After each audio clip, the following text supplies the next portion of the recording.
माइ एबा मैगं थाइगंनि आबाद नङा, बे बाराव नुना मोनदों जिबौनि आबाद मावनाय। नंगौ, नोंथांमोना माइ मैगं थाइगं बिफां लाइफांनि आबाद मावनायखौ थारैनो नुखाबाय, नाथाय बे बाराव मावनाय जादों जिबौनि आबाद। नंगौ, नोंथांमोना थारखौनो खोनानो मोनदों।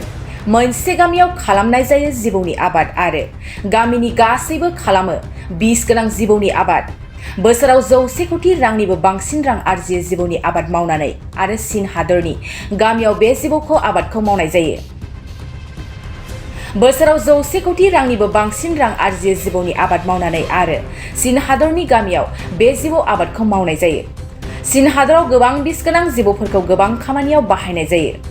मिथिनाय बादिब्ला चीननि मोनसे गामियाव सासे लाइमोना गिबि खेब जिबौनि आबादखौ मावग्रोदोंमोन।